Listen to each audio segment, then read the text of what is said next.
Deep within the ancient dusty tunnels, a team of archaeologists, led by Suzanne Bickel of the University of Basel in Switzerland, was quietly making one of the most significant discoveries of the past century. They had initially found the top of a large round stone at the eastern end of the Valley of the Kings.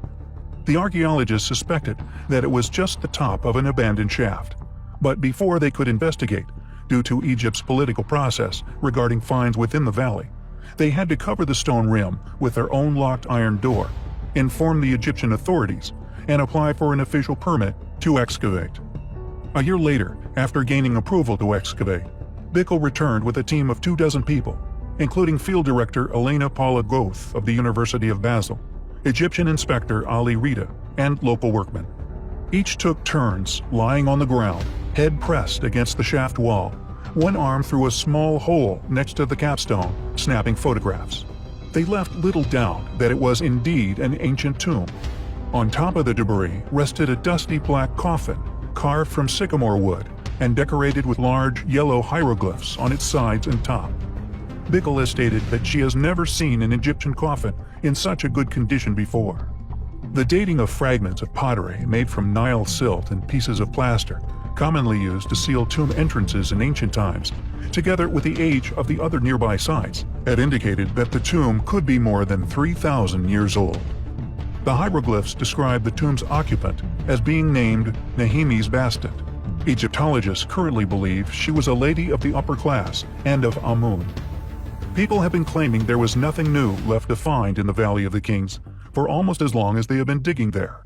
The Venetian antiquarian Giovanni Belzoni believed he had emptied the last of the valley's tombs during his 1817 expedition, while Theodore Davis, who excavated there a century later, came to a similar conclusion right before Tutankhamun's burial chamber was found. Fortunately, there is a growing number of people who are beginning to suspect that there is a wealth of discoveries still left to be made in the Valley of the Kings, the Nile Delta, and Egyptian as a whole. And thanks to discoveries such as these, interest in these existing mysteries grows by the day.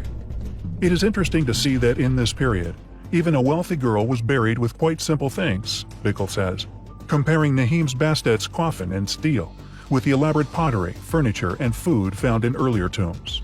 Her wooden coffin was certainly quite expensive, she says, but nonetheless, it lacked the elaborate inner coffins found in similar burials.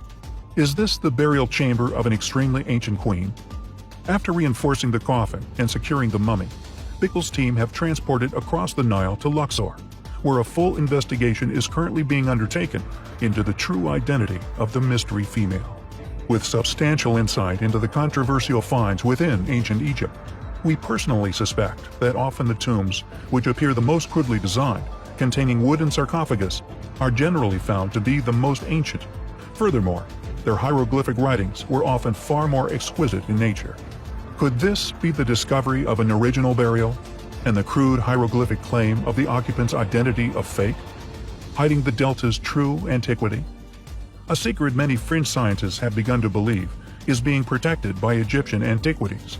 Many have come to suspect the Egyptians merely copied the original builders of the pyramids, after taking occupation of their structures many years later. Supportive evidence for these claims comes in many forms. Erosion upon the pyramids, and especially the Sphinx, including over 100 underground chambers we are currently researching, discovered under Giza in 1995 by a team led by Kent Weeks, which also show strong evidence of several flash flooding events involving seawater throughout their long existence. The lack of any written detail pertaining to the construction of either monument in any hieroglyphs found in ancient Egypt, and so on. We find it incredibly intriguing that more was not made public regarding this amazing find, which leads us to suspect it may be a highly important, albeit highly controversial discovery. We will continue to do research on Nehemes Bastet, and will endeavor to keep you all informed regarding any notable findings. Kulab, a site that I have previously covered and also personally exposed the true scale of. Seemingly, or more than likely deliberately overlooked by academia, Kulab not only possesses an enormous ancient wall which surrounds the entrance to the site, which according to academia was seemingly placed upon the plateau of a naturally formed hill. However, after personally investigating this site myself, I found that not only had the wall constructed took unimaginable effort to build, but that the site beyond this impenetrable fortress had in fact been backfilled with earth, artificially creating the plateau that geologists, academics, and archaeologists alike long ignored and merely assumed was selected due to natural features, were in fact artificially created. However, it is clear for all to see that not only was the plateau painstakingly created to backfill to this fortress's wall, but the ingenious entrances were also the work of a people of tremendous intellect. Many of the passageways into the site allow many to enter the passages.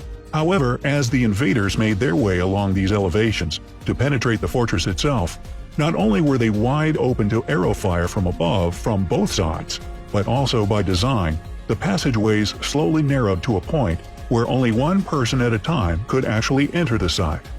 However, the purpose of this video is not the astonishing architectural features of the site itself, but possibly an exposure of the true creators of the site, a group of people with characteristics which may come as a shock to some and been long predicted by others. Found deep within a cave system within the site, a burial chamber at the depth of 800 meters, a burial chamber created at this location for the sole purpose of preserving these individuals' remains for as long as possible, and also to avoid the ravages tomb raiders that have been experienced over the eons by many of the other burial sites by many different cultures. There are many wooden idols that have seemingly been treated with lost technologies and have survived the climate astonishingly well. Yet, this set of mummies could expose once and for all who were responsible for this astonishing site and indeed its miraculous characteristics. Thankfully, although much of the ancient tombs had been ravaged by robbers over the years, this absence of mummies didn't deter archaeologist Warren Church, who's worked for 19 years to save lost Pachutos and learn its secrets, seemingly successfully unraveling its innermost protected secrets, and possibly coming face to face with its original builders. They were known as the Chachapoya, or the Cloud People by the Incas, who by this stage had re-inhabited the ancient pre-Incan ruins which dot Peru, and due to the ingenious nature of the fortress, the tremendous efforts that went into building it, and the seemingly impenetrable nature of its design, the Cloud People seemingly survived all the way up until the Spanish invasion, only succumbing to the introduction of smallpox, which the Spanish seemingly brought with them. An intriguing characteristic of these enigmatic people is the fact that they left no written language, yet adorned their site with countless stone carvings of orchids, butterflies, and jaguars.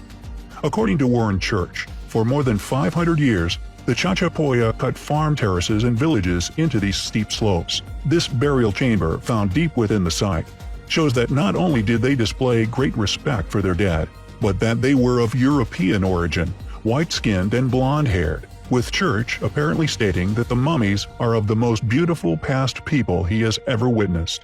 Were these mummies the remains of the original builders of this astonishing site? Or were they like the Incas, merely re-inhabitations, although how they got there, to these Peruvian hills and controllers of Kulap itself, remains a mystery. Yet white mummies of a seemingly European ancestry have been found throughout the globe.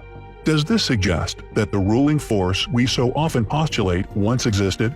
That many known as the Atlanteans shared their knowledge across the globe before catastrophe? Regardless of their ethnicity, we find such research by Church highly admirable and such discoveries highly compelling. In 1835, an unknown laborer in Kent, the UK, was doing his usual fieldwork when he struck the soil in what could be classified as a lucky spot. Upon impacting the ground, his spade disappeared into the earth, breaking a doorway into an underworld like no other. The lad soon realized that he was standing on an entrance to hollow underground caverns that from the surface could not be seen. Word quickly spread regarding the find, and the curiosity to see what was actually down there soon began to boil over. A local schoolteacher kindly volunteers his young son Joshua to make the dangerous trip down beneath the ground to see what was actually down there. He described rooms encrusted with millions of carefully arranged shells. People were obviously a little skeptical regarding the claims initially, yet when the hole was eventually widened, allowing to see for themselves, they were stunned when the boys' accounts were confirmed as completely true. Now known as the Shell Grotto of Margate, its origins or purpose still remains a complete mystery to this day. Almost all the surface area of the walls and roof are covered in mosaics created entirely out of seashells, totaling about 190 square meters of mosaic, calculated to be around 4.6 million shells. Various hypotheses have dated its construction to any time in the past 3,000 years. Theories have included that it was an 18th or 19th century rich man's folly, that it was a prehistoric astronomical calendar, and even that it could be connected to the Knights Templar. Interestingly, no publicly known scientific dating of the site has yet to be completed. The most frequently used shells throughout the mosaic, mussels, cockles, whelks, limpets, scallops, and oysters are largely local. They could have been found in sufficient numbers from 4 possible bays, yet the majority of the mosaic is formed from the flatwinkle, which is used to create the background infill between the designs. However, this shell is found only rarely locally, so would have been collected from shores west of Southampton. Shell Grotto is certainly an amazing, yet not very well-known find. More scientific research is clearly needed if we are to unravel the mysteries of its incredible construction. Within a place called Laos, a landlocked country in the heart of the Indo-Chinese peninsula, is probably one of the most confusing archaeological sites on Earth. We have often covered possible evidence left within countless newspaper archives, logged witness testimonies, and indeed many stolen bodies of a type of ancient human far larger than we are today. Additionally, there have been many intriguing ancient giant artifacts which have been found at many sites around the world, tools, utensils, and structures created in such scales they would be virtually useless in the hands of modern-sized people. And our archaeological site within Laos could perhaps be seen as one of the more compelling remnants, possibly left by this gigantic race of humans. However, what is seemingly the most perplexing mystery regarding this site is the aptly named Frogman, discovered at the center of this entire historical puzzle. Known as the Plain of Jars, it is an enormous ancient site, littered with countless giant stone jars, manufactured to such a scale they are clearly too large for any practical use by humans of today. Numbering over 400 at just one site, the original purpose for these stone jars high up in these locations, if indeed they were manufactured by our ancient ancestors, is a question which has evaded modern explanation and may remain impossible to answer. Out of the many hundreds of jars, it would seem none were ever decorated. All remained completely blank, except one single jar. A single giant jar adorned with the image of a frogman. According to academia, the jars date from the Iron Age around 500 BC, although any compelling reasoning for this remains elusive. It is undoubtedly one of the most important prehistoric sites in Southeast Asia, and it undoubtedly deserves more attention. Who carved these enormous jars? Why make them to such enormous and thus impractical sizes? Where did the stone come from? Or indeed, how were they carried to their final resting places high up on these plateaus? Were they possibly made by a race of giants? Who is our Frogman character? Was this single image a signature left by the original makers of these giant jars? Unfortunately, we may never know. Found in Siberia and dating back to a time said by modern science to have been that of the Denisovan species of early humans, scientists have confirmed this bracelet is 40,000 years old, making it the oldest piece of jewelry ever discovered. The bracelet was discovered at a site now known as Denisova Cave in the Altai region of Siberia in 2008. After detailed analysis, Russian experts now accept that the bracelet's age is authentic. Scientists explained it away, concluded that it must have been made by our prehistoric human ancestors, the Denisovans, an extinct species of humans, and just showed them to have been far more advanced than ever realized. However, further analysis has left them in a bit of difficulty with their conclusions as to who the makers could have been. A hole initially thought to have been caused by erosion is actually a purposely placed drill hole, created by the maker of the bracelet, by using what can only be assumed was a fine jeweler's drill. Writing in a Novosibirsk magazine, Science First Hand, Dr. Derevyanko said, 2 fragments of the bracelet were found, with a width of 2.7 centimeters and a thickness of 0.9 centimeters. Near one of the cracks is a drilled hole with a diameter of about 0.8 centimeters. Studying the drill hole, reluctant scientists found that the speed of rotation of the drill's bit would have been rather high, fluctuations minimal, and that it was applied with an advanced implement, technology that has come in for more recent times, Dr. Derevyanko told the Siberian Times. Predictably, since this feature was discovered, the scientific community's forthcoming explanations have fallen silent. Who made this bracelet? It seems it is left to all those who do not have to protect a career within a paradigm to postulate and ponder.